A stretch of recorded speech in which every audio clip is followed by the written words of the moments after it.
No, man, but you got to keep going. What am I going to do, quit? That's not an option. You got to keep on keeping on. Life's a garden, dig it? You make it work for you. You never give up, man. That's my philosophy. All right, gardeners. I hope you're all having a great week in your gardens. I'm out here just checking out one of my projects this year. This year, I am trying out something I saw with zucchini. So we've got a couple of varieties of zucchini here. I've got a Black Beauty and Jackpot, or Black Beauty and Jackpot, one of the two. We'd have to check the labels, but we're growing these zucchinis here, and I'm trying this like pole method, so that we're going to grow them and just kind of tie up the zucchini as it's producing up the pole, and kind of push it vertically. So I don't know, we'll see if it works out all right. I just saw it, I thought it'd be fun to try out. But these plants are just looking great. Look at those leaves. They're just growing awesome here in the heat. It's been really, really hot. As you can see, they're producing flowers, and I can already see some fruits in here. So we'll be harvesting from these real soon. All right, everybody, let's get growing.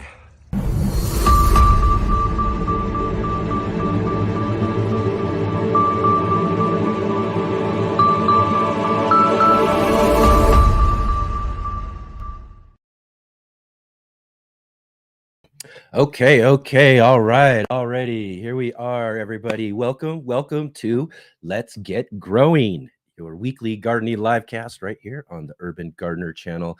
I'm Enoch. I'm your host today. For today's show, we have a great show for you today, although just a little bit different. We had to kind of cut out our front segment today, so that and a few other things were running just a little bit I don't know, I guess you'd say behind schedule right now, but everything's all good. We've got a great guest ahead for you today. We have joining with us Bevin Cohen. Bevin is a return guest. He was on the show. In fact, Bevin was one of our very first guests. I mean, I think probably in the first 5 guests that we had on the show. Someone I've actually kind of followed along with through social media and all of that too for a few years, and so I wanted to have him on the show right up at the beginning there, one of my first guests. So it's really great to have him back on the show again today, and we're going to talk all about, he's got a new book out right now called The Heritage Pantry.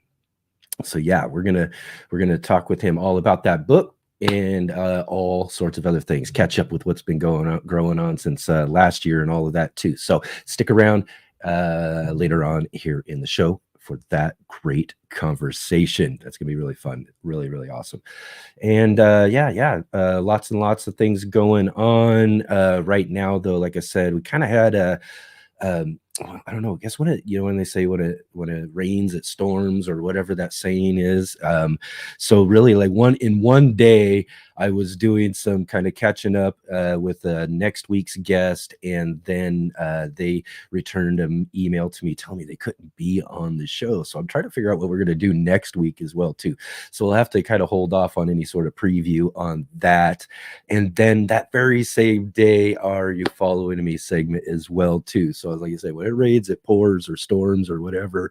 But yeah, that's kind of the case right now. So we don't have our Are You Following Me segment normally, but again too, also next week I've got to figure out, hopefully see what we got going on. We'll figure something out though when it comes down to it. But definitely remember though that we do have a Sunday edition of the show. We have our Sunday edition, 11 a.m., same time as our Saturday show here, 11 a.m. Pacific Standard Time. And tomorrow is the second Sunday of the month. And every second Sunday of the month, we invite on the show our good friend, Master Gardener Scott, to come and join with us every second Sunday. So he can joins with us each month to answer all of your pending gardening questions. So each and every time we have him on, we tell you, write down those questions, write down those things that you have, in between time, and then we'll get them answered on our next show. And we've got him coming up here real soon, tomorrow. Anyways, lots and lots of things going on too. And as well, though, I do want to preview. We do have our Book of the Month Club. And next week, we've got on the show with Cisco Morris. And I'm really, really excited about this. Same with our co-host, Mark Brochet Colbert, NBC. He's co-hosting our monthly book club with me. And he's just as big of a fan as I am of Cisco Morris. He's a real Pacific Northwest personality when it comes to gardening. Cisco's like the gardening king of the Pacific Northwest, and he's also just an amazing storyteller and really, really funny. Mark and I have been to a couple of his talks at the Northwest Flower Show or Flower and Garden Show up in Seattle, and went and seen him in the standing room. Like, there must have been like 1,000 people, maybe less, I don't know, but there was a lot of people in there, standing room around the edges, and just had the whole crowd just in his palm of his hands. Everybody just really enjoying his talk that he had. But one thing I said to Mark was that it's really interesting how we go into a gardening talk. We're going to go learn some things about gardening, and we end up really at a comedy show because people were just rolling and laughing the whole time. It was just he's really great. And again too, he's a return guest as well too, like Bevin, our guest today on the show. Cisco was on our show last year as well too. I was really, really privileged to talk him into coming onto our show, and then I reached out to him again this year to have him featured in our Book of the Month Club. I mean, we wanted to do this Book of the Month Club, feature really great books and authors that both Mark and I really kind of admire, and this one was just one that was just really easy because both Mark and I are just really huge fans of Cisco Morris. So we reached out to him, and he's glad to come back on again. And you're not going to want to miss out on this show. I'm telling you, don't miss out on this show next week, next Sunday, on our Sunday edition, to see Cisco Morris, author of the book Ooh La La. And again too, I've been encouraging people as I've been promoting this July Book of the Month selection, promoting it and telling people that if you don't know who Cisco Morris is, go treat yourself to a minute or two on YouTube, and all you got to do is just kind of Google or put in the search bar on YouTube and just put in Cisco Morris and find one of these video clips of him. And I'll guarantee you see one of these video clips and you'll know why I'm saying you've got to be sure that you're here next week for this conversation. We're going to dig all into this book too. Really, really great book. I've been reading it so far. It's got a lot of really great, kind of personal stories and stories relating to his gardening and growing and all that. And they're, it's really funny things in his book as well too. And so I'm really excited about talking to him and talking all about that book and some of those stories and how that book came about and all of that too. So definitely don't miss out on that. Right on, everybody. And let's see here. Anything else that I need to say about all of that? I think we're pretty good at the moment, other than, like I said, I got to figure out something for next Saturday's show. But, either way, one way or another, you all know I'll be here at 11 a.m. Pacific Standard Time, live with you anyways. And today I just, there was a couple of other things that were kind of going on. So, and I was kind of an issue with an upload for a video that I was wanting to set up and everything. So that's kind of why I pushed it up 15 minutes, because it kind of also made sense that we also kind of cleared out some time because of that Are You Following Me segment. But that's kind of why we were running just a little bit late here today. So there's a few different things going on. So everybody knows if you're just joining with us or you were checking in earlier and didn't see me on, and you're coming back now. So let's see here. Let's see, who do we got with us today? Let's see who's in the chat. And talking with everybody out there. I'm just kind of rambling on here as I normally do, right, everybody? First off, right off at the top of the show here, let's make sure that we give a big, huge shout out to Jay Dixon, our awesome moderator. She gets in there and leaves awesome links for us throughout the show, telling and keeping the conversation going and all of that sort of stuff too there. So awesome to have you join with us from Ontario, Canada. So awesome, Jay. Thank you very much. And Rick joining us from down under. He's up early. You're always up nice and early, Rick, because I think, what is it? It's 4 a.m., maybe 5 a.m. For Rick in Australia right now, but always coming into the show, always up nice and early. I really appreciate you coming and join with us here, Rick. And from the UK, look at this. We've got Rob's Allotment Gardening. How are you doing, Rob? Great to see you again this week. Awesome. Let's see here. Oh, Sarah from Sarah's Seed Shop. Awesome. Great to see you, Sarah. Thanks for joining in with us. Thanks for jumping into the chat as well, too. Everybody, that's a real big thing. Let's make sure that we're getting into the chat box there. If you got any questions or comments or anything like that, definitely jump into the chat and let us know. Or even if just, let us know you're here. Let us know what you got growing on, where you're growing from, too. As you see, we've already got several people in the chat already and a nice worldwide audience. I mean, we're kind of got some really good coverage here from up in Ontario, Canada, out to the UK, and then all the way down under in Australia. So awesome to awesome to see everybody all around the world right now. So if you do have any questions or comments or anything like that, definitely get into the chat there. Want to see those, and especially if you got questions for our guests too later on. I'm going to keep an eye out for all sorts of questions that you might have. So definitely jump in the chat and leave some questions for sure. And real quick too, if you are here with us right now, definitely hit the like button, hit the thumbs up there, and also subscribe if you haven't subscribed yet already. Definitely hit the subscribe button. Also, there's a bell notification, and that will also let you know and notify you about all of our upcoming videos and live streams and Let's Get Growing shows and all of that. So definitely do that and share with all your friends. And again, to comments. If you are here, like I said, big, huge shout out to all of you who are watching our replay. So if you're watching the replay, a lot of people, can't join with us live, but you're watching the replay, and I'd really love to hear from you as well, too. So leave comments down in the comments section. Again, even if you're just telling me that you watched the video, where you're growing from, all of that sort of stuff. I just love hearing from all of you. So definitely leave comments down below.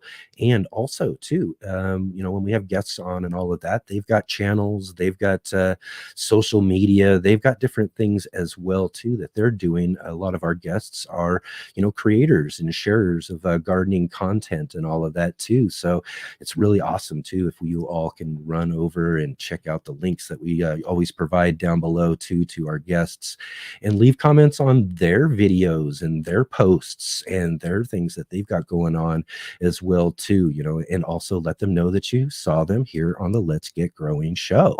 I mean, that's always really awesome to be able to do that and go and visit all of these great guests that come and spend their time hanging out with us here each and every weekend on our show. We're so really privileged to have all of the great guests that we have. So it's really is huge if you go out there and leave some comments on their social medias, on their things that they've got going on, and go follow them and give them some support as well, too. So I really appreciate all of that. And again, thank you everybody for watching us on the replay. Excellent. And real quick too, jump in or down into the description below. I've got a link to our Facebook group. It's the Let's Get Growing Gardening group. And that group there is a great place for you to be able to share all of your gardening pictures and video, even, and different things that you've got growing on, maybe some questions, or even helping some other people out with different issues that they might be having in their garden. It's a great way for everybody to kind of gather and continue the conversation that we have here each and every weekend on our show. So definitely go and check out the Let's Get Growing group if you're on Facebook. So definitely do that. Excellent. So real quick here, let's take a quick break. We'll be right back. I'm going to talk about one other thing, and then we'll get to our guest here real soon here on the show. So be right back.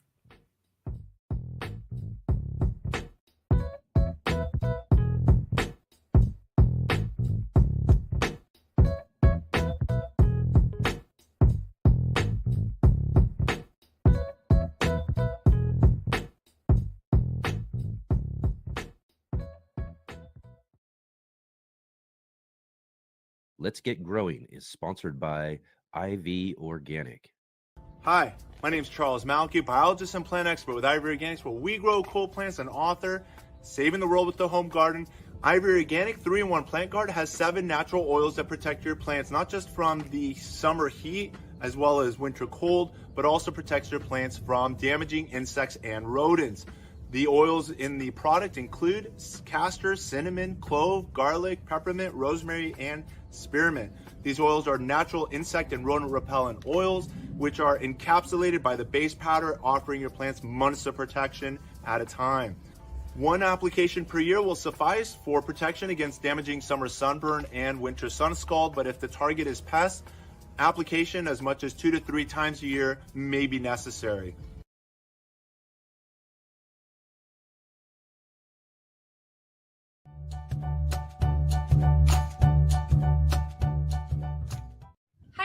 This is Sarah from Sarah's Seed Shop, here with another trivia question.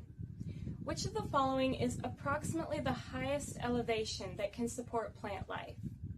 A, 15,000 feet, B, 17,000 feet, C, 21,000 feet, or D, 24,000 feet? We'll be back with the answer a little later in the show.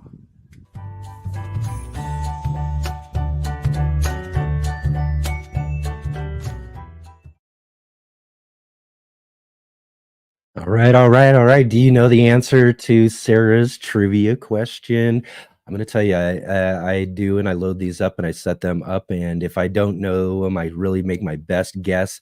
And this week, I actually got it wrong.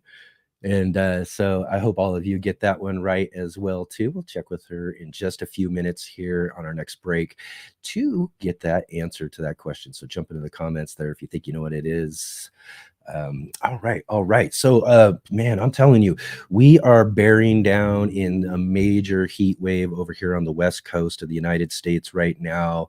It has been so hot. We've been at or above 100 degrees now for, well over a week or so. I was talking about this last week when we were hanging out and talking together, and it's just been something else. And really, right now is just really mostly, trying to keep everything alive out there. And it's so hot now that even as much as I'm trying to keep things, wet and moist and all of that, some heat, and, I don't have enough shade cloths for all of the sort of things that I need to shade and all of that. So I'm still getting some burn damage and some things like that is happening around in places within the garden and all of that. So, under these extreme temperatures, that's just something, if that's happening to your garden and you're seeing some of that happen to certain plants and all of that, it's worrisome when any sort of damage is happening to our plants, but really if you're under that kind of a heat wave and all of that, it just kind of comes with it, as well as like other things that might happen, like storms and things that might blow through. I know there was a huge hurricane that ran into some of our friends down in Texas. It's good to hear they're okay, but like Destin Note from the Texas Garden Guy, who was a guest on a few weeks back, he got hit by it real good and did some major damage to his garden spaces. So, hopefully you'll be able to get all of that going good and all of that sort of stuff. So we've got all sorts of really kind of crazy things going on weather-wise. But for us here this week, though, too, and I'm going to play this real quick little video for you. You'll kind of see what I'm talking about. This is something we're kind of starting to get used to each and every year. Yikes, check out that fire. Holy smokes.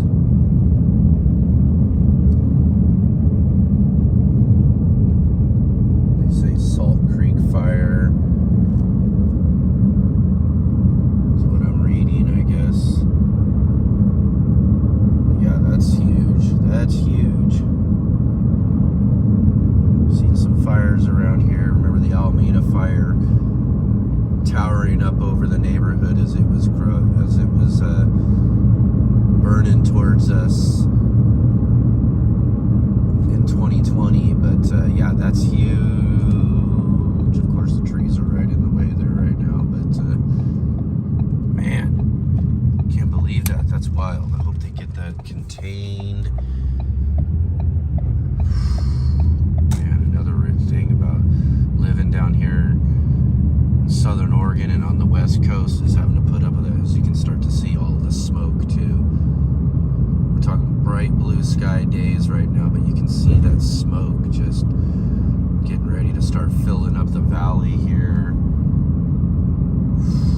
Boy, oh boy, not looking forward to that. This is an every summer thing. We seem to get some sort of smoke-filled valley. Last year it was because of fires out of California, right there in Northern California, that crept up into the valley here. But as you can tell, this one's definitely a lot more local for us.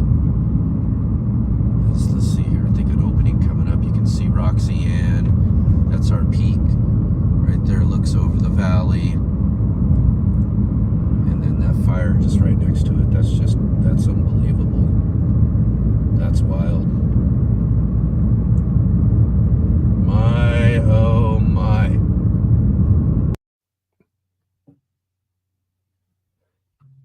Oh, let's take that off. Yep, yeah. Look at that. My, oh my is right. I mean, that's kind of what's been going. They finally actually, I think they got it somewhat contained right now.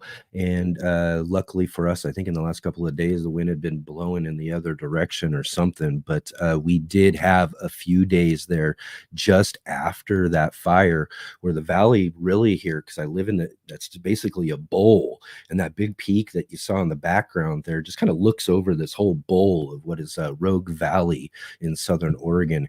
And it just fills up like a, you know what I mean? Like if you can imagine like a bowl of milk, you know, it fills up like that with smoke when these sort of wildfires are especially that close to us, where we can see them just bearing down on us like that. And so again, too, it's really, you know, really kind of crazy to see something for all of us, you know, around here in the area to be watching that and really kind of worried about it. Again, that was a Salt Creek fire, pretty crazy, just really wild that, you know, when you see some of that happening. We had one again, I mentioned there in the video too, the Alameda fire in 2020 that was really just right off of my neighborhood, about a couple of miles, which meant that everybody here was splitting. They were trying to get out of here because they thought for sure it was going to start getting through our neighborhoods, because it already burnt through a couple of our small towns just south of us, Talent, Oregon, and Phoenix, Oregon. Just kind of wiped out a lot of their whole town centers, burned over our major highway, I-5, kind of jumped over the freeway a couple of times. It was a major windy day that day, and that fire just went crazy and ripped through just a lot of territory here locally. That one was really crazy. This is probably the second, like I said, the next biggest one we've been able to see for our own eyes right here from the valley. We're every year having to deal with this, though, because it just seems like wildfires are happening somewhere. Last year, they were all in Northern California, just across the border. And all of that smoke was still making it all the way up here into our valley and filling up our valley with smoke. And that we had to sit under for at least 4 weeks last year. This one was only a couple of days so far. We'll see what happens as we move forward. But yeah, it just kind of seems to be that yearly thing right now going on with fire and all of that. People ask, though, too, and I get a lot of questions from people about fire and smoke when it comes to your garden, because I've been growing in fire, wildfire smoke for several seasons now. And one of the things that I've found, and I've talked with several people from different extensions and our local one as well too. And one of the things that I've just come to understand is that the fire and the smoke itself isn't necessarily going to be bad for our plants. I mean, that's some carbon and all of that they're going to that they're going to take up and all of that. So I think, in some sense, I almost think my plants get a little greener in some sense. If I'm doing one important thing, I think is what we've kind of come down to when it comes to dealing with wildfire smoke in your area is ash. Now, ash is kind of heavy, can be kind of heavy, and those particles can be kind of heavy in smoke. So what they'll do is they'll just kind of settle down right onto your leaves. And if there's enough of it and you're in some pretty heavy smoky areas, that can create some really good buildup. And then you're going to start seeing what we just mentioned in our break there in our garden glossary there, chlorosis. It's going to start causing some yellowing of your leaves and that sort of stuff, because they're kind of just, I don't know whether it's acidic or if it's just a clogging up the pores or whatever, that sort of thing that's starting to happen. But that's my biggest recommendation if you're gardening in the smoke is just basically wash those plants down, keep them nice and clean. It's probably going to be nice and hot anyways, and they're going to like to get a nice cool drenching, and any time of day, whenever it looks like they need it. But yeah, if you're noticing some sort of buildup of any sort of particles or anything like that after some sort of wildfire smoke in your area, definitely just wash those plants up. And for the most part, my plants seem to do just fine as long as I'm doing that. So yeah. All right, everybody, let's see here. Let's check out the answer to that trivia question, and then we'll be right back to visit with our featured guest today. Bevin Cohen's here with us today. Hey gardeners, thanks for tuning in to our show today. We'll be right back at it here in just a moment. I just wanted to take a second here to highlight our regular videos and features here on the Urban Gardener channel. Our weekly garden journals,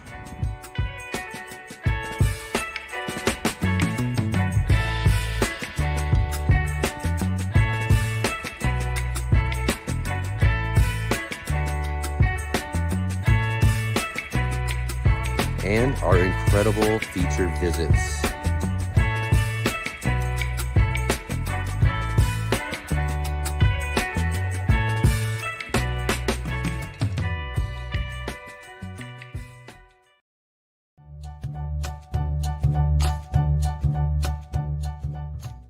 The answer to this week's trivia question is C.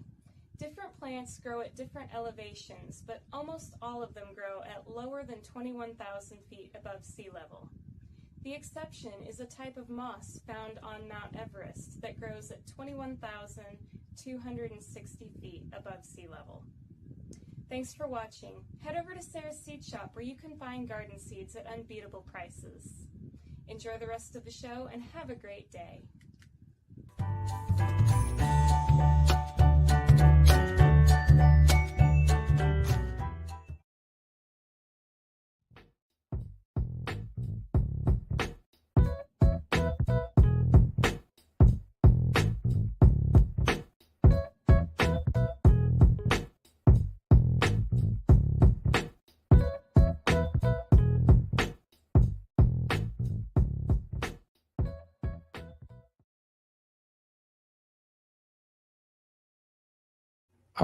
All right. Yeah, did you get the answer to that question right? I didn't. I'll tell you what, I thought it was just a little bit lower than that, but that's pretty wild though too. And it's only like a couple hundred feet higher than 2,100 feet on Mount Everest. I thought that was just really fascinating.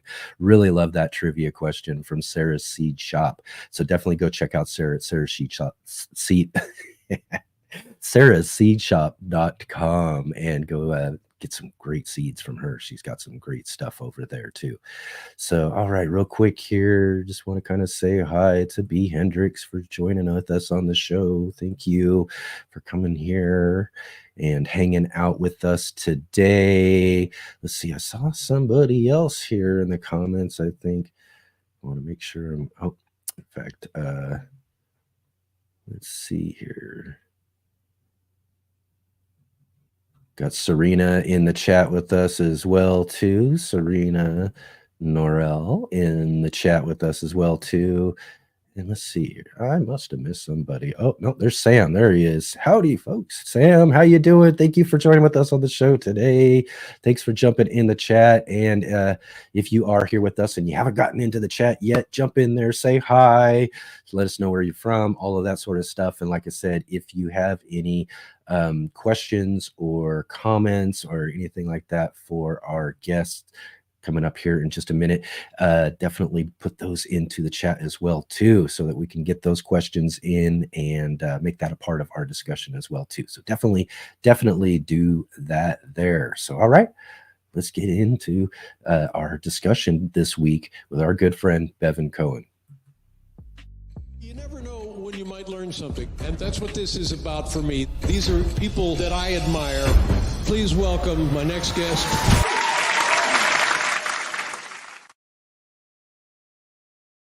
All right. Joining with us here on the show, we've got Bevin Cohen. How you doing, Bevin? Great to have you here with us. Thanks for coming back with us and joining on the show.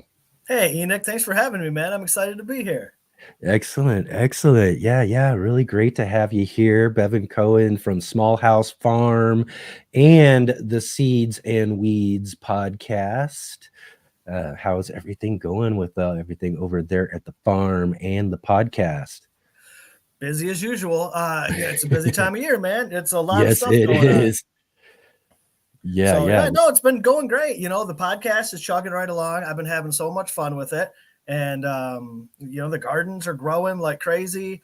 It's nonstop. We've been having that heat like you were talking about. It has been incredibly warm here, but we've also had a ton of rain. So it has been hot and wet. So that's good for most things, but the tomatoes have been struggling a little bit. Yeah. I spent most of my day pruning tomatoes yesterday, so I've had about enough of that. So I'm excited to come inside and sit with you and everyone else for a little bit and chat about plants instead of being out there sweating for a minute. Yeah, exactly. And I've been trying to get that out there as much as I can. When it gets into the hundreds, man, it gets so hard.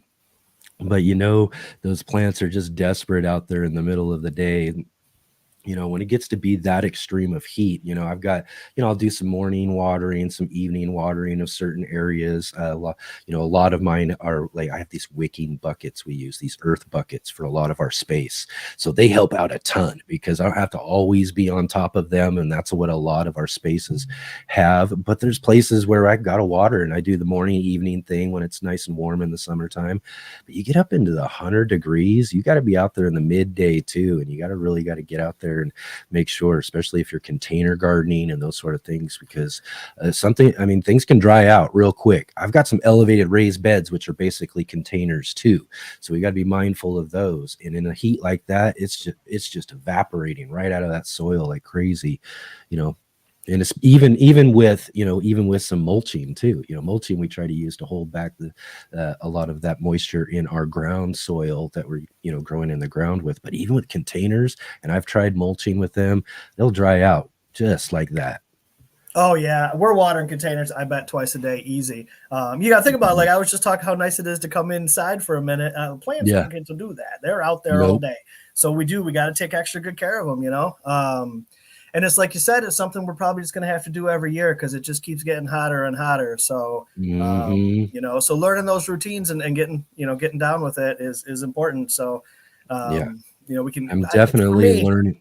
I like to set up a little bit of a routine in the morning too, or get out, walk through, do some watering, that sort of thing, kind of assess where we're going to be at. But it's tough. You know, the weatherman has not been very accurate with his predictions lately either. We've gotten rain the last 3 days, and it has not called for rain once. Wow. Yeah. That's pretty wild. And you can always find some of those kind of discrepancies in what they're telling us the weather's going to be and what they're trying to predict and then what actually happens. But in that sort of situation though too, and you mentioned your tomatoes, you know, of course, you know, tomatoes just are always really finicky, especially when they get to that nice stage where they're ready to produce start producing their fruit. you know, and then it's like watering has to be just kind of right. You gotta get soggy, like you said, it's going to start causing all sorts of problems happening, and Oh yeah, especially with the blossom end heat. rot for sure. Yep. And with the heat on top of that, creating maybe some more humid situations, might even be some fungal situations, like you're saying, maybe on your leaves and you're pruning off maybe some sort of blight and stuff that's trying to hit or whatever. But yeah, I mean, that's just having both of Yeah, we those on got top of each other. yeah, it's a struggle. Some of the tomatoes are faring better than others. This year, I'm actually growing. Dig this. You'll probably find this funny. We're growing Cherokee purple.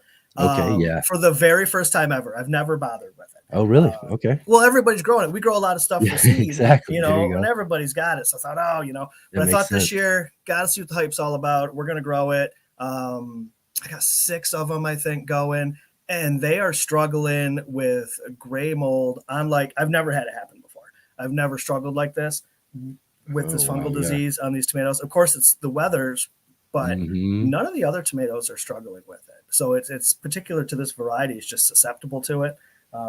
So that's been, well, it's been a learning experience. I thought that was kind of funny, but there's a ton of tomatoes on Yeah. those plants. So I got my fingers crossed they'll see their way through so we can enjoy them. And the BER's all right. You're not getting much blossom end rot. No, not at all. Good, good. Yeah.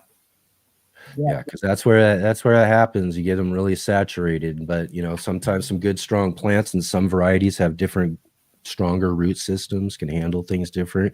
That's why one of those things too is that it's really almost too, people see in varieties of tomatoes, certain varieties are really susceptible, like paste tomatoes, Romas, San Marzanos, those types, you know, really seem to be susceptible to it. But and there's other varieties as well. But if you can find some good varieties, good strong root systems, especially some good heirlooms that have been growing really good for years and really building great strong root systems, you know, those are definitely great varieties to be doing, especially like that Cherokee purple is a great variety. I've grown that a few times. Everyone says it's a delicious tomato. I've eaten them, I guess. You know, it's a tasty tomato. But most everything that we grow here, for the most part, comes from seed from our farm. We grow the same varieties year after year, so they can kind of get, you know, acclimated to where we're at. But bringing those guys in, something new, and they seem to be struggling with it. I got another tomato that I got from a seed seller in the Pacific Northwest, and I mean, like clockwork, this thing's struggling. Anytime I try to grow something from seeds from the Pacific Northwest, they struggle the first couple of years here. But you know, we'll save seeds from the best performing, the strongest, healthiest plants, and you know, they'll come around, and in a couple of years they'll thrive here as well. You know, you just gotta kind of take the time to work with them a little bit. Tell me if I'm right. Does that have to do with the term land race? Isn't that kind of the idea of like having to develop or acclimate a variety? Well, in a way. So, I mean, it's just generations. simply adaptation, right? So Yeah, every plant in all of nature does this. It will adapt to whatever climate's in. All plants want to do, right, is make seeds. So they will quickly adapt to wherever they're at to do that. A landrace is a little bit more complex than that. You know, I think a landrace could easily be defined as a diverse. There's a lot of diversity in a landrace, but it's really well connected not only to the land and a place, but the culture and people of you know, the people that grow it. So it's something that has become adapted not only just to a space, but to a style of cooking, to a certain cuisine, to a whole culture. You know, and so we'll find a lot of times when you dig into old varieties, you know, these old land races, it's incredible the diversity in there. You know, a classic one that comes to mind, of course, the Seminole pumpkin. If you've ever grown that one, it's an incredible plant. But when you each squash is a little bit different. You can see, you know, even visually the diversity in the plant, and that diversity allows these plants to adapt quicker, which means that, you know, the more resilient plants are going to be the ones that thrive. So it'll quickly adapt to where you're at. So it's really an ideal way to grow stuff. Yeah. So that's just really kind of a real extension on the idea of heirloom. Then is just kind of like it's got all of this other, you know, heirloom seeds, just kind of basically having a good story behind them in a sense, you know, family tradition in a way too, kind of like you're saying, in a sense, it's kind of a, you know, a family culture thing, you know, with the seed saving and everything that creates some of these great heirlooms and everything. So that's kind of just a little more of an extension on that, where you're talking about it gets even further into the culture, the food and everything. Right. Absolutely. You know, these old land races, I mean, folks have been growing them, you know, for generations, you know, Mhm. 100 years or more, you know, so they really have adapted to a place, you know, they've become one with that place. And when you think about, Yeah. you know, the food that we grow, it really represents why you think like in wine, they call it terroir, right? You can taste the soil, the land where these seeds grow. And, you know, Yeah. it becomes a part of the seed and the story, the history. And that's some of the fun of saving these seeds is being able to learn all that. Yeah. Yeah. Exactly. Like I said, that's one of my favorite books of yours. Is the one that telling the seed stories and everything. I mean, it's just really, really great. You got any one of those stories you want to share with us? Oh my goodness, stories galore, right?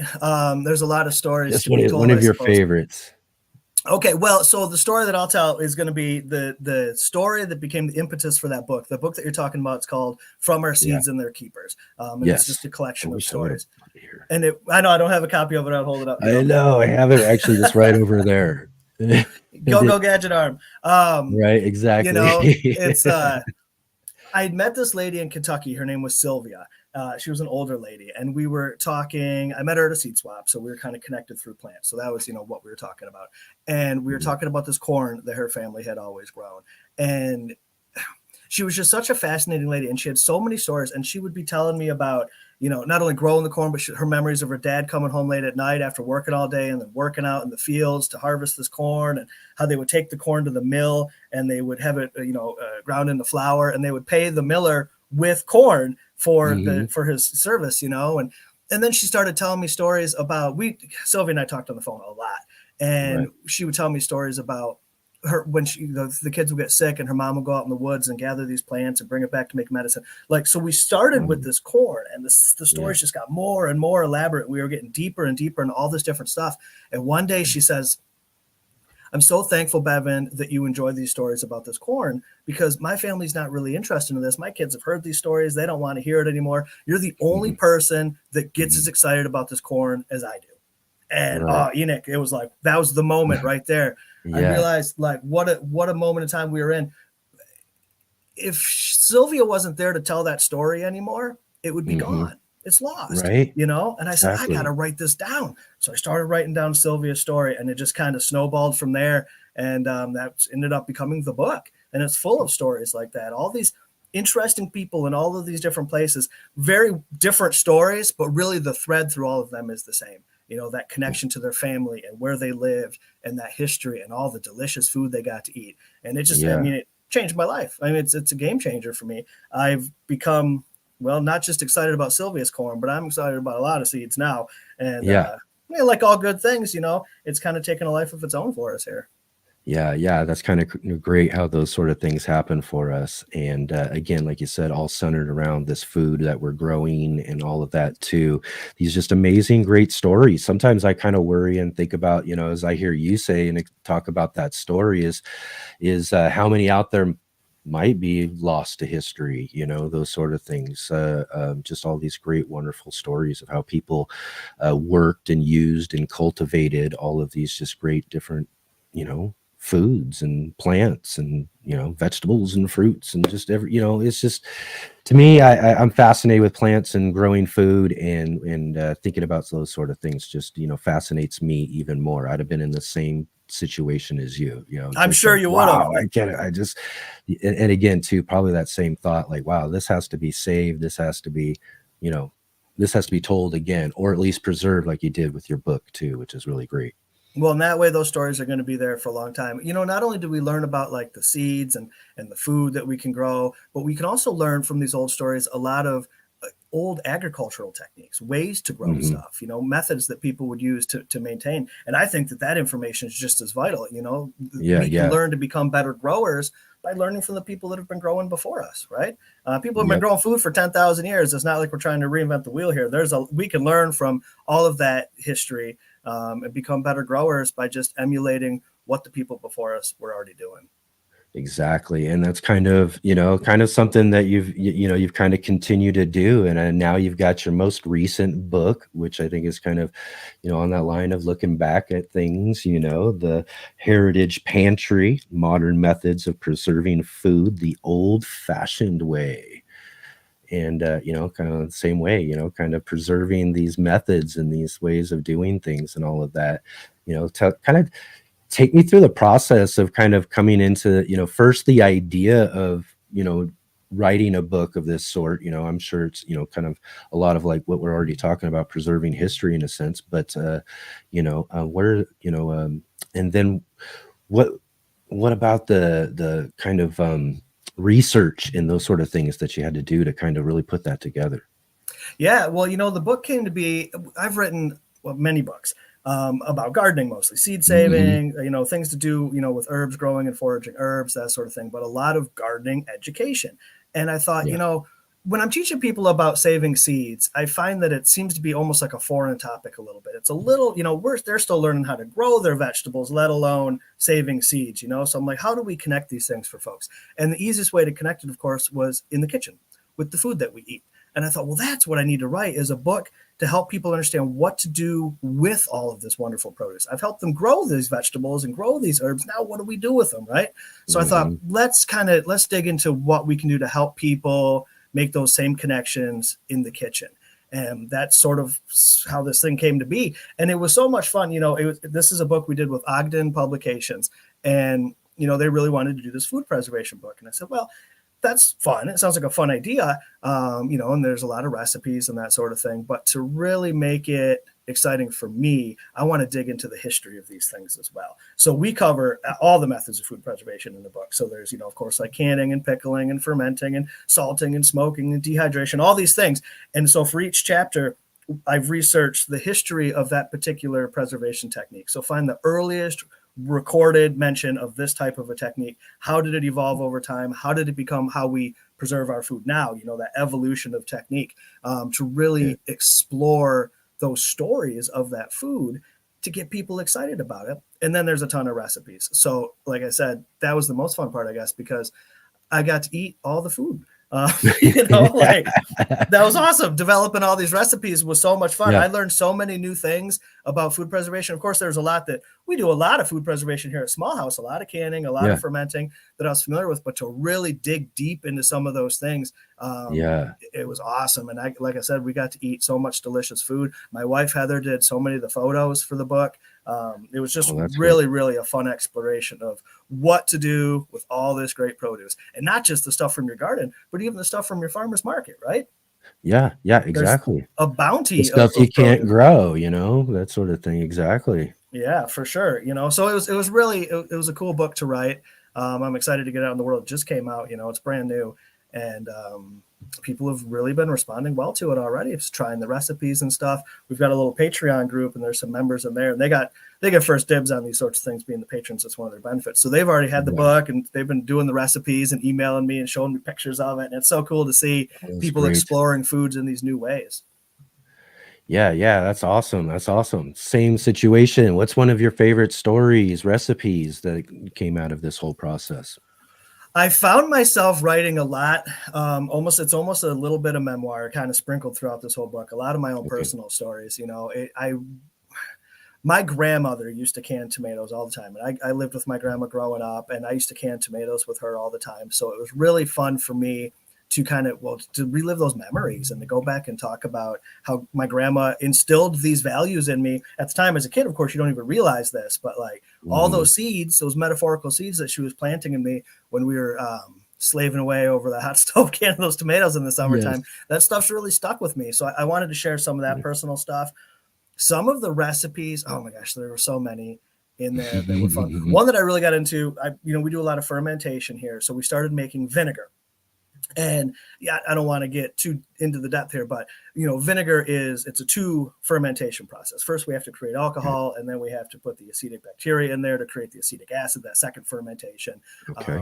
And so I started to explore. We had gone on a family trip to Ireland, and over there in the UK, there's a lot of, Ireland's not in the UK, but we were close to that area, and there's a lot of malt vinegar and this sort of thing. And that's really what got me excited. I was like, how do we make malt vinegar? And so through exploring that, we actually started brewing vinegar from beer. which is wow. like the perfect alcohol content. Yeah, it was super fun. So each different variety of beer would create a different flavor profile vinegar. And Oh, as wow. I tend to do with everything, I totally went off the deep end with it. And, I was obsessed, and I made way more vinegar than any family will ever need.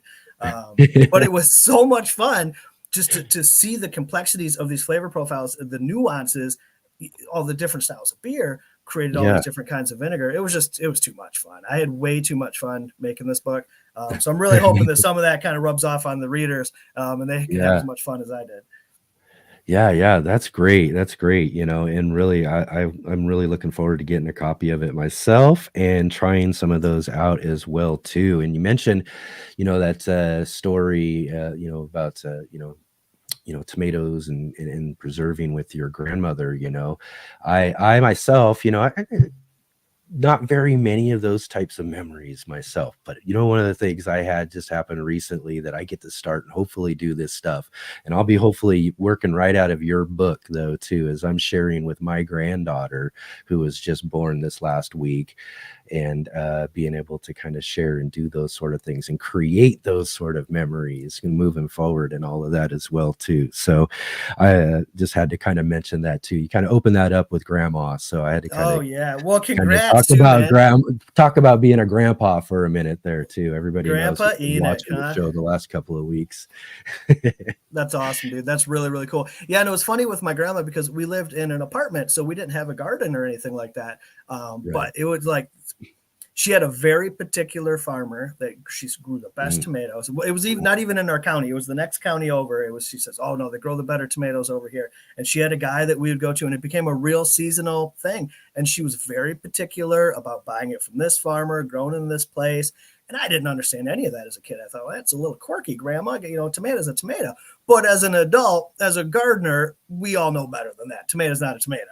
Right. There's a lot of different tomatoes out there. And she had honed in on the ones that she liked. And, that the commitment to local food well before that was trendy. Right. Like I said, she planted a lot of seeds in me. And it's interesting to see those seeds now germinating in my life. Well, that's a metaphor for you. Exactly. Right. Great one though, and that's really awesome. That's really, really awesome. And again, too, definitely check out Bevin's book there too. I got this one. Oh, there it is. You got it too. Yep. Heritage Pantry. It's modern methods of preserving food the old-fashioned way. Definitely. And check out, you probably get a copy right through your website at smallhousefarm.com, right? Absolutely, you can. You can get all of my books there. I'll autograph it myself, ship it right to you. There you go. Perfect. Excellent. So you also said you've been doing a lot of gardening. So how's the garden going this year? It's one of the things too is, again, I like to, again, thank you for being on the show. Again, you were one of my first guests as we started the show last year and everything too. So it's really great to have you back again this year. So, again, how's the garden growing this year? Everything, or compared to last year, even maybe. Actually, the gardens are growing fantastic this year, despite the heat and the rain. Things are going very well. We've actually got, I'm filming some classes for the School of Traditional Skills, it's called. They're coming out in a couple weeks, actually. We're going to be recording an herb gardening class for their online academy. And so in preparation for that, we've been trying to make the gardens look extra nice, so because they're coming out, got to make it look nice. So, of course, we're going to have all this heat and rain, so exactly. That's how Mother Nature works. She likes to give you that challenge. But we have built some new gardens, some herb gardens and some native plant gardens and a couple of arbors and stuff. We've just I have been enthusiastic with the things that we've taken on this year. And the gardens are looking absolutely gorgeous. One thing that I'm growing that I'm really excited about is, we're growing some sunflowers. I grow sunflowers every year. Yeah. Of course, they're beautiful. I need the seeds. I want to press the oil. We do a seed saving program every fall at our local nature center. It's a lot of tactile stuff. So a lot of kids are going to be there. And I want you have a certain variety of them, or is it multiple varieties? Well, we've got a few different varieties growing here, but the one that I like to take is we do that giant Mongolian one. Sunflowers. So they just got those big heads. It's really impressive for the children to see. There's a lot of seeds. It's beautiful. So we're growing those out here. And so I'm growing some half runner beans up. Instead of growing it up the corn, I'm growing it up the sunflowers, and it's Yes. looking really nice. And when I'd first put the plants out there and got everything, I'd brought over some compost that probably should have cooked a little bit longer because it popped up a bunch of seeds, started to grow. And what I thought was maybe squash. So I cleaned that out a little bit, and I had a couple that stuck behind, and I said, well, I'll just leave them and let them see what they do. And, you know, squash and melons look very similar when they're little. And I thought these guys were all squash, but it turned out they were all melons. I was just peeking in there the other day, and they're doing fantastic. So I've got this funny little Three Sisters thing going on. I've got the sunflowers, the beans, and these melons. And the melons. It's doing really well. There's some of the best looking melons I've ever grown, which is funny because it's completely an accident. I don't know what the variety is. We'll see what they're going to be. They're out of the compost, you know? Yeah. Another thing about kind of seeds again, though, and how seeds do things, you know, that's just, you know, they've kind of grew in that climate last year, you know, and they grew in that pretty much almost exact space somewhere around your garden area there, you know, and so they're kind of already climatically adjusted in some senses, you know, maybe it's only its first generation, you know, or maybe more so because you've grown them year after year too, but the volunteers always seem to do better. My gosh, they always just seem to be stronger. It's like they get, you know, and here's another thing too, you know, I do lots of transplanting because it's just so hard to kind of direct seed things in my garden. I try year in and year out, but it always comes down to the same thing. You know, my pests are just attacking young seedlings too fast. And I just, you know, it becomes such an issue for me just in the types of spaces I have through these alleyways and all of that. There's tons of things that'll just get them. But yeah, that's you know, again, too, really great about the squash and the melons and the things that I've got. Same volunteers all over in these spaces too, coming out of my compost. I used it and I put it all over, but it's all over my spaces, Bevin. Like I've got spaces up front over there, but I've got all these squash or melons. I'm still yet to determine. So I'm still looking to see which one they are, but again, too, I'm thinking they might be melons though too, but yeah, they're all over the place. Got all these different volunteers, and again, I gotta tell you, some of my best plants. There's some of my best plants. I love to garden that way. You know what I mean? To let Mother Nature's got to figure it out. Let her do the work. I'm cool with it. It's going to produce some food. I'm not even doing any work. It's working out great for me. Another thing that we're growing that I'm really excited about. We were in southern France last year, and I was visiting, you know, farmers markets and this sort of thing. And I'd come across a tomato that I'd never seen before called Bleu de Provence, because we were in Provence was the area. And it was this beautiful pink tomato with these blue shoulders, really, really unique. And I thought, well, that's interesting. And then yada, yada, yada. Now it's growing in my garden. And I'm really excited about it. And I haven't been able to find any information about this thing online. My French is very poor, so I didn't really get to ask the farmer much about it. I can't find it on Google. I'm in some tomato groups. Nobody seems to be familiar with this variety. So if any of your viewers or listeners are familiar with this Bleu de Provence tomato, I would love to chat with you. But they are beautiful plants. But that kind of got a bluish leaf. Bleu de Provence, though. Bleu de Provence, yep. And blue spelled French. You know, it says BLEU. Bleu de Provence, and they are incredible plants. They're gorgeous. They are prolific. There are so many tomatoes out there right now. I cannot wait to eat one.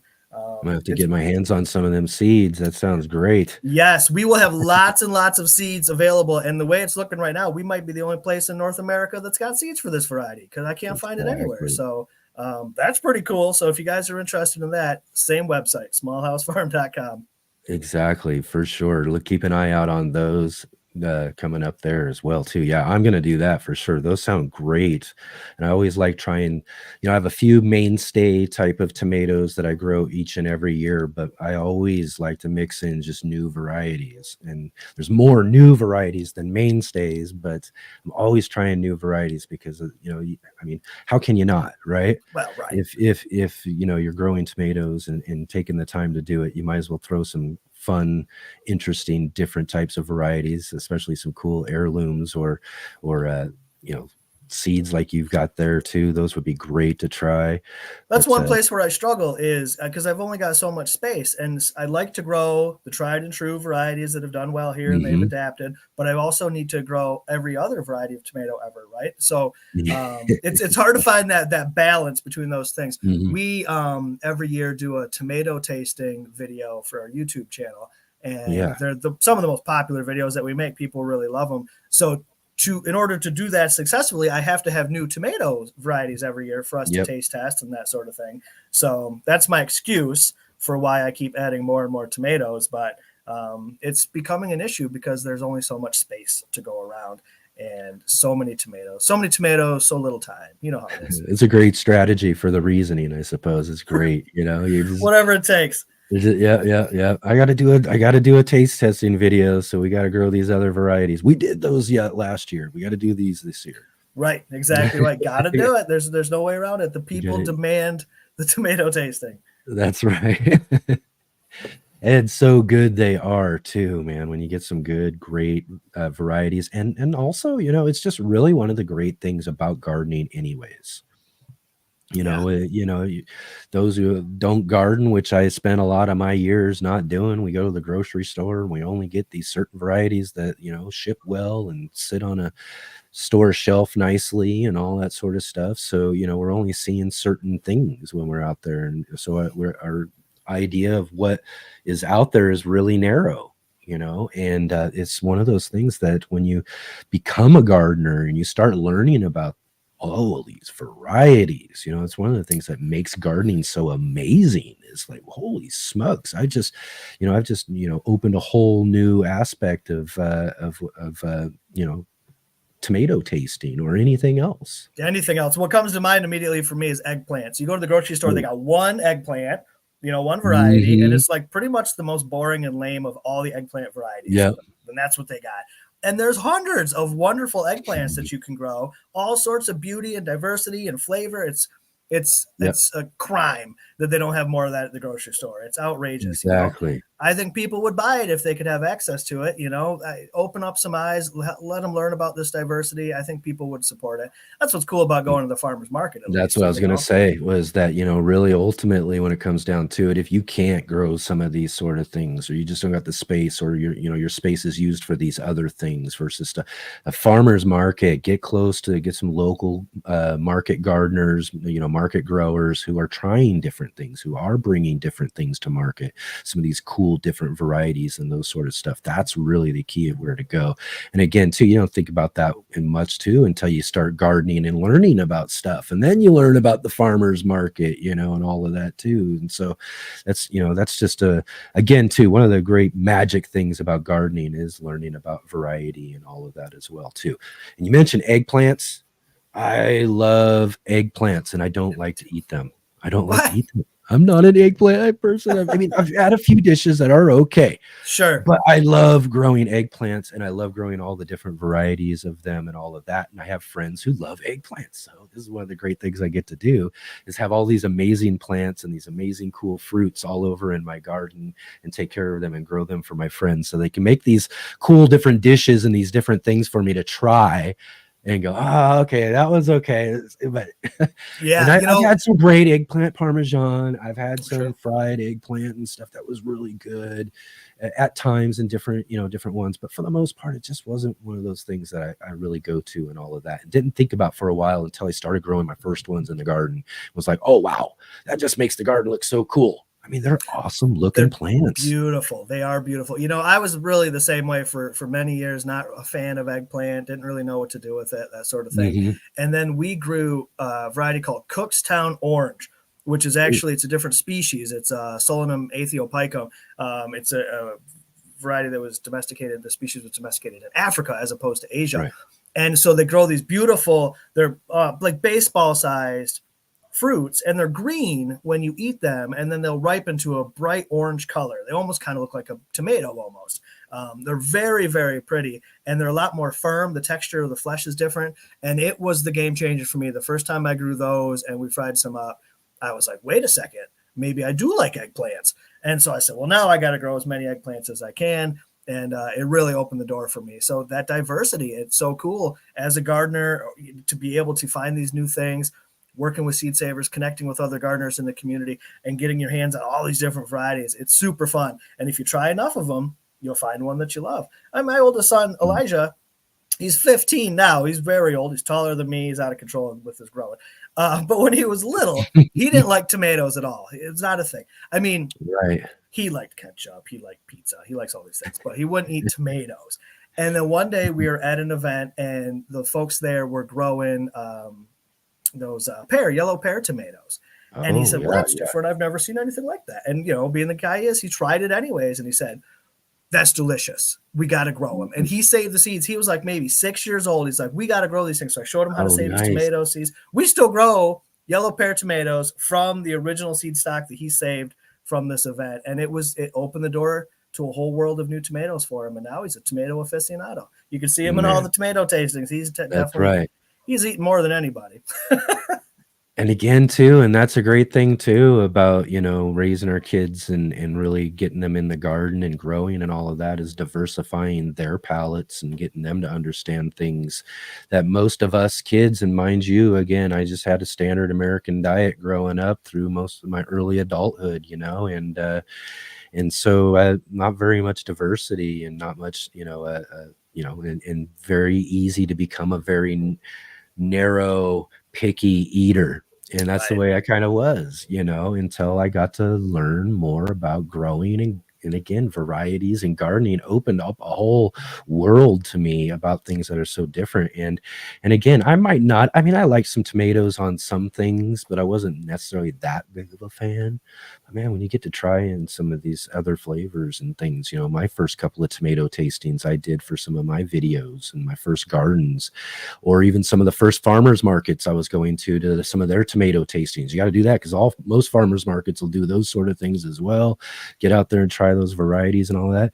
And it's just amazing the variety of flavors and how different tomatoes can be in their flavor profiles and all of that too. And that's just it just again changes our whole perspective on food. Absolutely. I'm going to drop right in here. A lot of people like me too, who had that same experience. We got to plug the National Heirloom Expo right now while we're talking for about sure. diversity. Well, yeah, I was going to get to that too. That was one of the great things is actually finally get to meet you.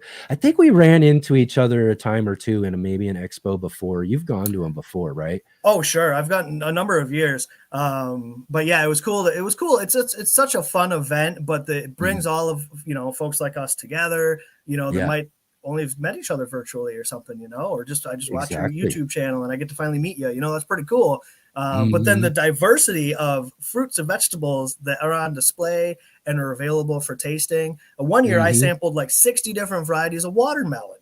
That was the greatest day of my life, perhaps, It's one of the best. Yeah. I love that part of it. Yeah, it's such a cool event. So it is. Yeah.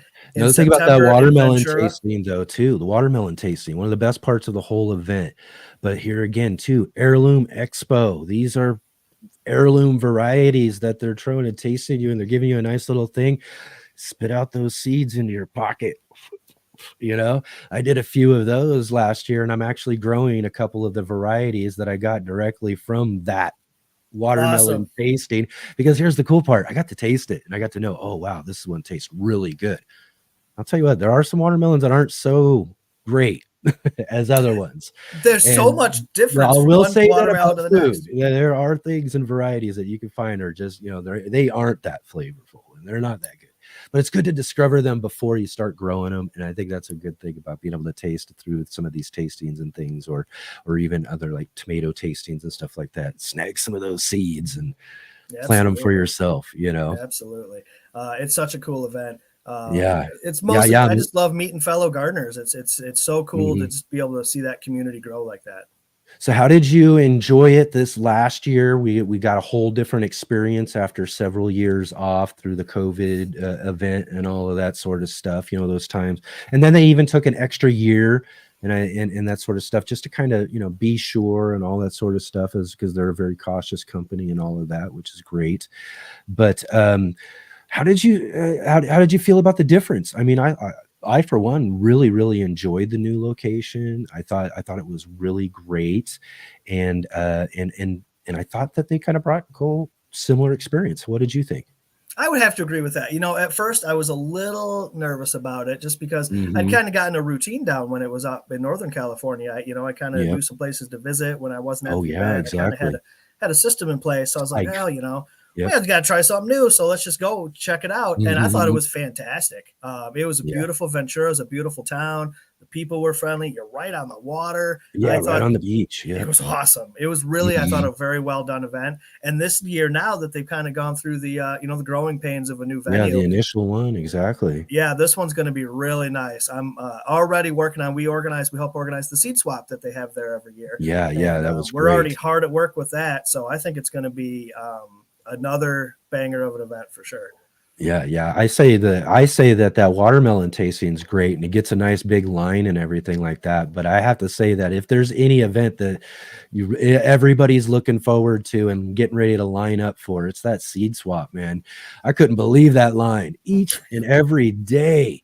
Each day you had that thing there. And one of the things I was worried about that first day I saw that line, I was like, are they gonna have anything for the second day? So you were smart and really planned and kind of segregated what you had and everything for each of those days, right? Made sure you had plenty for each day, right? Yes, we did, and I didn't anticipate how popular it was going to be. I mean, it's a big thing, but I thought, well, I'm going to hold some of these seeds back. I'm going to put some back here, and then once I Mhm. realized what was happening, I held more seeds back. I pulled some off the table. I said, "Yeah, I got Yeah, 3 days of this," and it exactly. was it was a seed swap mosh pit. It was outrageous, and there were so many people. What I loved about it is so many people brought seeds with them. Hmm. There was Yep. people that came that were just there to maybe get some seeds and chat and that sort of thing, which is awesome.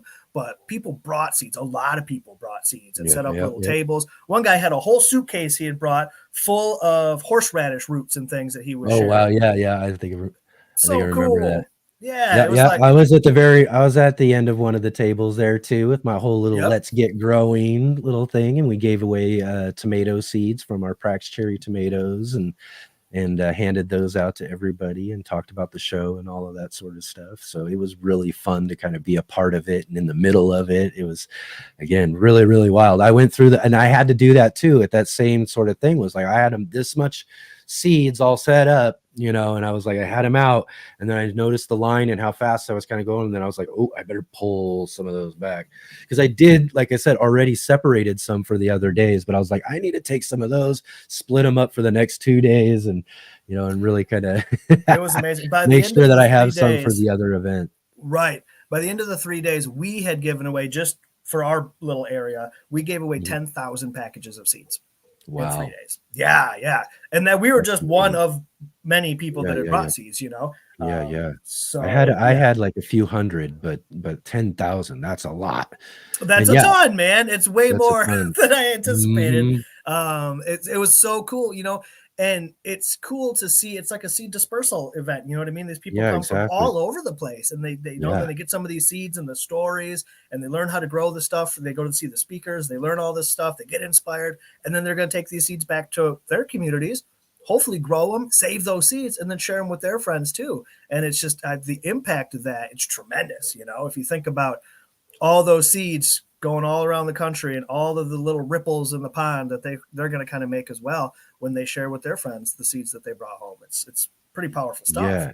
Yeah, it is. It's really great. And it was literally, again, too, one of those first initial experiences for me. I mean, I kind of got to learn a bit about seed and seed diversity in those first few years of gardening and all of that. But when I got to go to that first heirloom exposition that I got to go to, I think, what was it, 16, I think, or one of those years. But I just remember going to that seed swap that first year, going and looking at all these different seeds. And in a similar situation, it's always been this really popular event of the heirloom Oh yeah, exposition.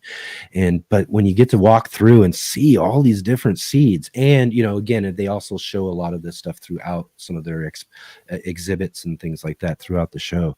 It's just amazing. Again, too, the amount of variety and the amount of different seeds that are out there. And again, too, it's great when you get people who have grown them themselves, you know what I mean, and then have taken the time to save and preserve them, and then bring them out to share with others. absolutely. I love that because not only do you get to, get the seeds from the grower, but they've got all that excitement and the passion and the story, and they'll tell you how these plants performed, the tricks and tips that Exactly. they've got for how to grow them the best. Buying seeds is cool, but when you can get seeds that are saved right from the gardener, those are the best Yeah, seeds you yeah. can get.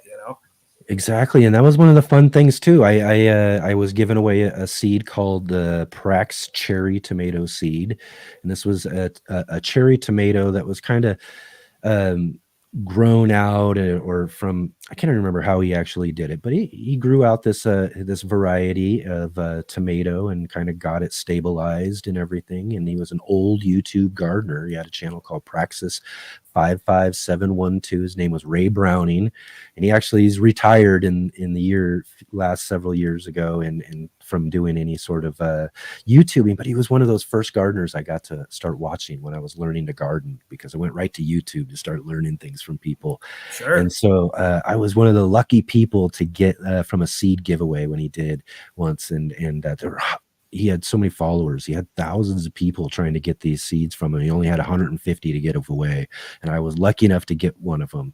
And I got it, and grew them, and I've been growing them ever since. In fact, they volunteer in my garden every year. I just let some of the bigger fruits and nicer fruits fall, and they come up every year, and I grow them out, and they're just pretty much my kind of heirloom story to kind of talk about how I got into gardening and found this guy who really kind of influenced me, and I grow and carry this story of this gardener's tomatoes. I've been growing them now 8-10 years or so, and he grew them for many years before that. And it's just fun to be able to share that and to share that story with people, and to be able to, again, then also send them off into other people's gardens and let them have those experiences, and then kind of create their own stories from those. Maybe one day they'll be giving away seeds of those and talking about how they met this gardener at the Heirloom Expo, and he gave them those seeds, and one of their favorites now, that sort of thing. So that's a cool thing about how and why it's so fun to preserve and to share seeds and their stories. Absolutely. Sometimes I'll catch myself walking through the garden and looking at all the different things growing, and each thing is like a memory. It's like, oh, I remember going to this place, or these are my friends. I remember the story of my friends because of these things, and that's really nice. Not only am I growing some awesome varieties and delicious food, and that's very cool, but each one of these plants out here is like a story to share. It's a little bit of the journey that got us here. And when we save those seeds, just like you said, you start to become a part of that story yourself, Yeah. And that's super fun. Super fun. Super fun. And it was just a really great time, again, too, kind of on the idea of it being in this new location. And it was the 10th Heirloom Expo. And I tell people, if you've never gone to experience this sort of thing, if you're a garden lover, if you have this passion for growing things, or maybe you're a new gardener and you just want to kind of really get in and see and experience some of this sort of stuff, again, the location now is in the Los Angeles area, so it makes it easy to go and make a nice family vacation and go and see a bunch of different sites and things around in the Southern California area right there, and then throw that exhibition on there. Like you mentioned, it's right on the beach. I mean, it's just beautiful. I mean, you just kind of step right out from the expo, get right on the beach, and go do a nice little walk or anything like that too. It's really amazing. I really encourage people to go and check it out, because you'll never see anything like it. I mean, the exhibition hall with all of the varieties of actual fruits that were grown, that they have folks grow for them so that they can exhibit these actual fruits out there. You get to hands-on with your eyes see these things, that are grown, and it's just amazing. Yeah, I got to say, I go to a lot of conferences and different events, farm conferences, homesteading things. I was just at the Modern Homesteading Conference in Coeur d'Alene, Idaho, just recently, so it's kind of up in your area. And I've been to a lot of them, and none of them are like the National Heirloom Expo. It is unique unto itself. It is a very special place to be. I highly recommend it to everybody. It's a trip, but I mean, if you're flying in, LA is actually, it's a very big airport, so it's inexpensive. A lot of people flying in and out of there. It's definitely worth it. To do it.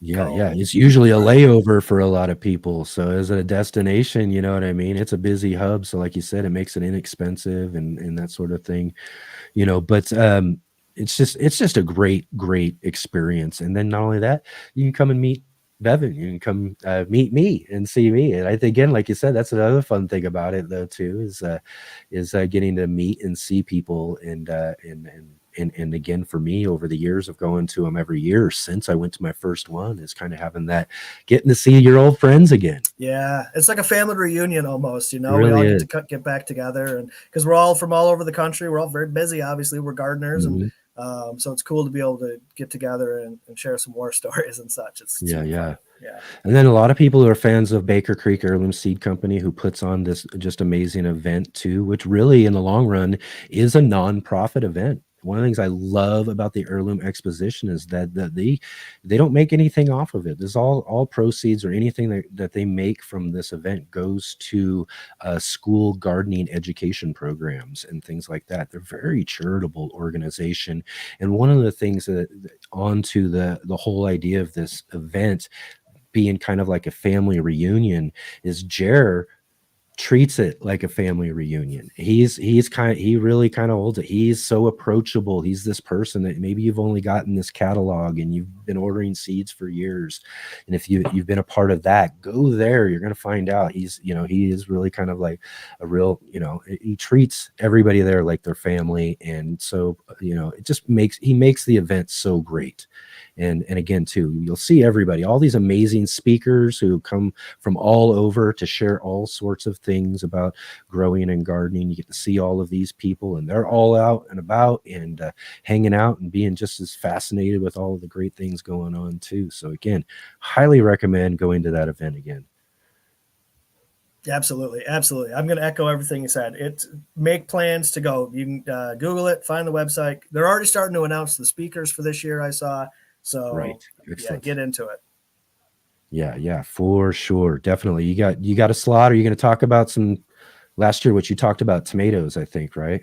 I did an exploration of the history of the domestication of tomatoes and how it traveled around the world. That was so good. Yeah, that was super fun. It was a really fun one to work on. I am on the schedule to speak. I don't think I've defined exactly what I'm speaking about just yet. Right. But it'll be something of interest.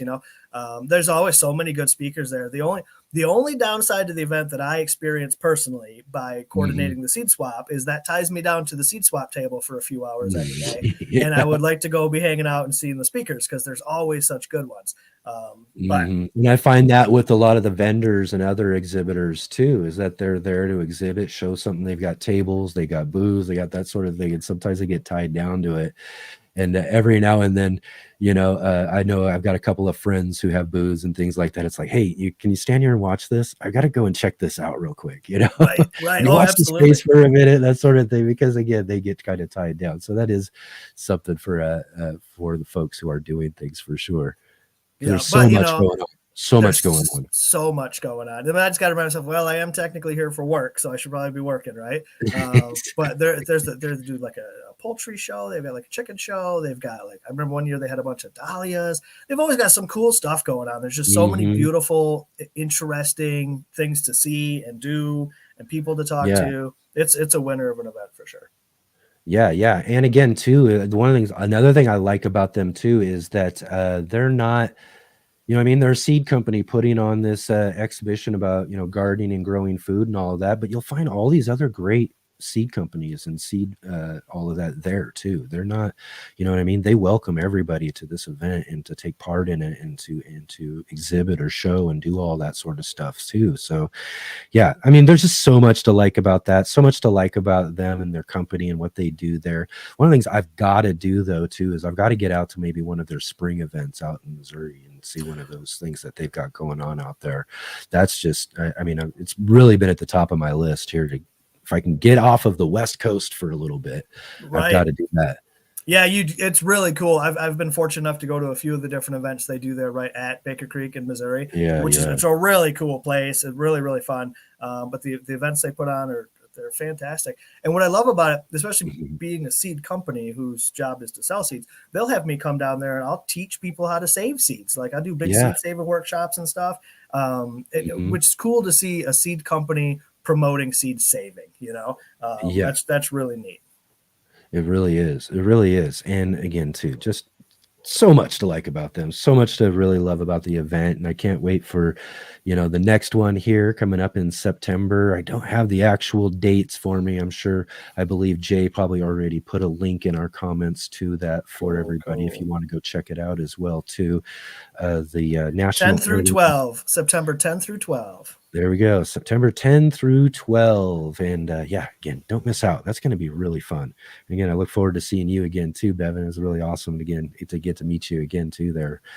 Right on, man. So what are anything else you got going on? You've been doing a lot of speaking. I know you got just done with a big, huge kind of like speaking tour almost. I mean, you're just a man in demand right now, aren't you? I appreciate that. It's been really busy. It's been, I am thankful every day for my wife and children because they really do such a big job holding down the fort here and keeping the gardens going while I'm gone. I was gone for a very large chunk of the early spring on the road. I've been back home. The Modern Homesteading Conference in June was kind of the last thing I did. I've done a couple oddball things here locally, little one-offs, but I don't go back on the road again until August. So I've got, I don't know. I guess that's in a couple weeks, but I've got a little bit of time at home, so that's kind of nice. Right. But we're going. Let's see. The big things, of course, in September is going to be the Heirloom Expo, and then at the end of September, I'm actually going to be going to Terra Madre for my first time, which I am very excited about. Are you familiar with Terra Madre? No. Where is that exactly?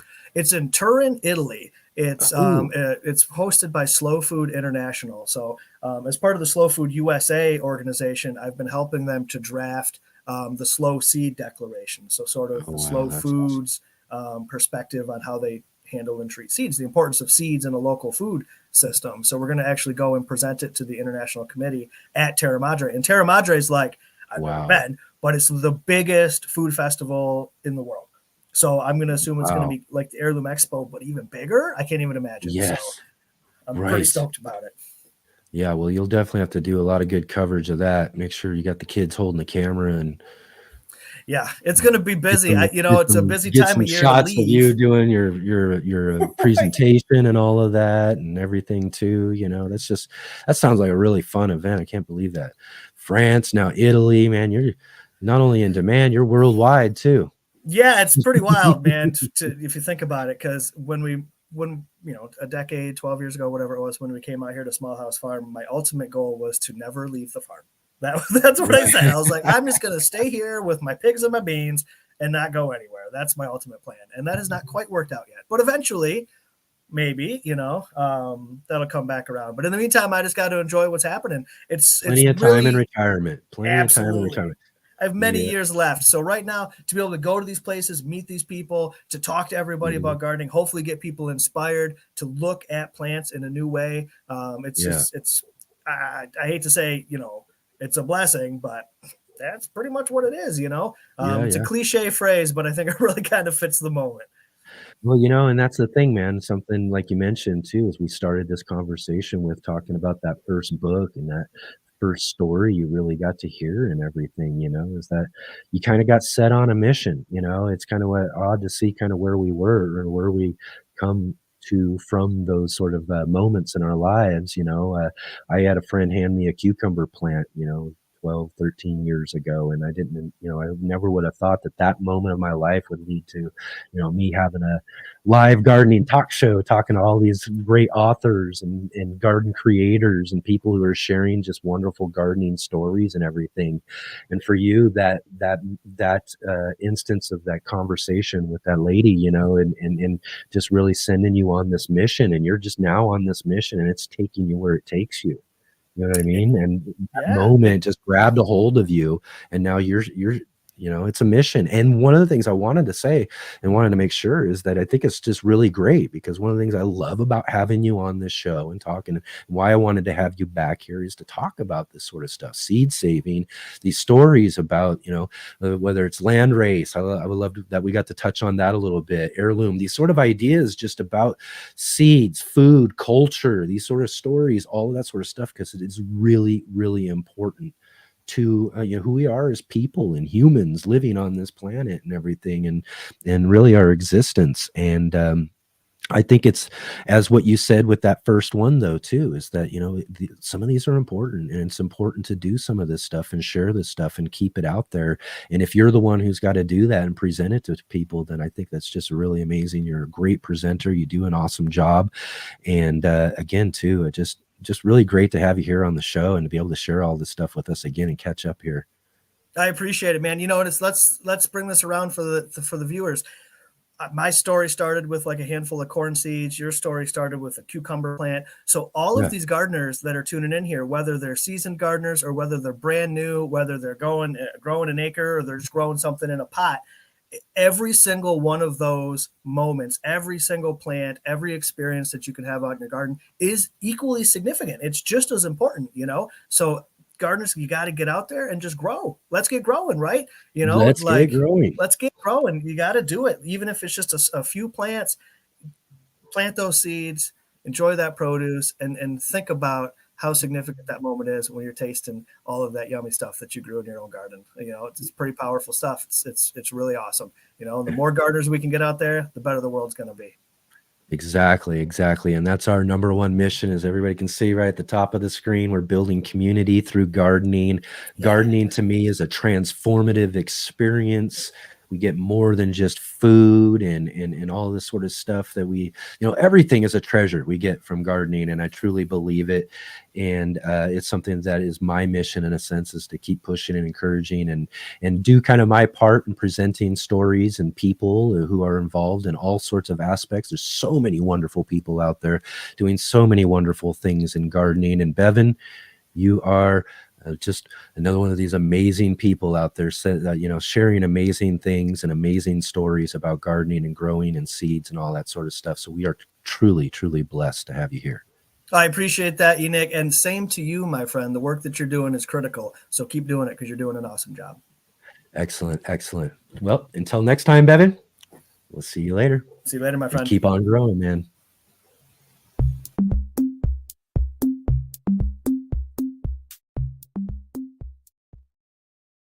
All right. Amazing conversation again too. Was looking forward to this. As I said, Bevin's just one of these guys. He's high in demand, doing all sorts of stuff, you know, again, going around the world, presenting all sorts of just great, amazing things when it comes to like we talked about, seed saving, preservation, all these sort of things, just all sorts of just awesome stuff to contribute to the gardening and growing community out there and doing all sorts of great stuff. So it's great to get him on the show again and to be able to catch up with him again too. So just awesome. Thanks again, Bevin. And thanks to all of you who have been joining with us here today and taking part in this great conversation we've been having today. So if you're here, definitely hit that thumbs up, click the like button, and subscribe if you haven't subscribed yet. Definitely subscribe to the channel. Click that bell notification too. If you haven't clicked the bell notification, that'll notify you. Some people say that they don't quite get notified, or you know, they'll subscribe and then they don't see things. And I just want to make sure it's really kind of, if you want to make sure that you're seeing and tuning in with all of these great guests like Bevin that we've had today, be sure to click the little bell notification, because that bell notification will notify you of all of our upcoming shows and videos and all of that. As I hopefully will start getting some more new videos out. I know I've been so busy, so many things. I mean, things are starting to mount up. It's especially like on the video side of everything, but I've got some things I'm working on. Hopefully have some videos out for you real soon too. So you'll definitely be notified of those if you hit that notification thing there as well too.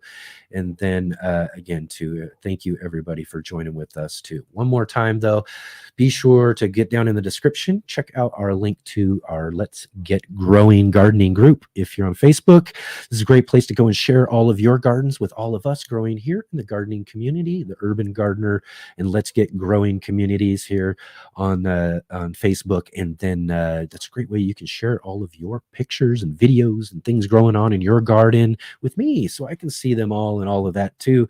I love to see what you guys have growing on. So definitely get down there, check out that link, and come join us. I want to see some pictures. I want to see what you got growing on. And also too, go check out our sponsor Ivy Organics at ivyorganic.com. Use our promo code GROW10 to get 10% off of their 3-in-1 plant guard. You can see it right here. right in there, we got the spray bottle, and I can't quite see, but right down below, got nice little canisters of their really awesome 3-in-1 plant guard. I think every gardener should have this stuff. I don't promote very many things. I think, when it comes down to it, but I do love Ivy Organics. They're a great, great family company, great supporter of our show, and definitely support us by supporting them, and go get some of that 3-in-1 plant guard. Save 10% off with our promo code GROW10, GROW10. Excellent. Thank you so much, everybody, for joining with us again this week. It's just another great show, just a little bit different, kind of a truncated show, as we had to kind of cut off our "Are You Following Me" segment kind of last minute there. That was kind of a bummer, but you know what? Still ended up with an amazing conversation with an amazing guest today. So another really awesome show right here on the Let's Get Growing show. And again, to come and join with us tomorrow, because we are here again for our Sunday edition at the same time, 11 a.m. Pacific Standard Time. And come join with us. It's the second Sunday of the month. So the second Sunday of the month, we've got with us our good friend and master gardener, Gardener Scott Wilson from the Gardener Scott channel on YouTube. Gardener Scott is he's just a plethora of gardening knowledge. I mean, he's the quintessential gardener of YouTube. And we are so privileged to have him with us on the second Sunday of each month to answer all of your gardening questions. If you got any questions about gardening, growing, or you're dealing with anything that you need to know about or want to know about, or have some sort of just question that you've just been wondering, that sort of thing, this is a great opportunity to get great gardening questions answered tomorrow with our good friend Gardener Scott Wilson. Join with us on the second Sunday of the month. And then again, too, as I mentioned at the beginning of the show, we kind of got an issue coming up next Saturday, so I'm going to try to figure it out. Maybe we'll get it figured out. I'm going to work real hard, get us maybe a fill-in for our featured guest next week for our show. But we definitely have our next Sunday show all set and ready to go, because it's the third Sunday of the month. And each third Sunday of the month on our Sunday edition, we do our monthly gardening book club. And this month we've got Ooh La La from Cisco Morris. Cisco Morris wrote a nice, fun book of a bunch of cool stories and different things. And he's just a really funny and really, just really smart. He knows so much about so many plants. He's just an amazing, amazing gardener. Really, really famous and popular here in the Pacific Northwest.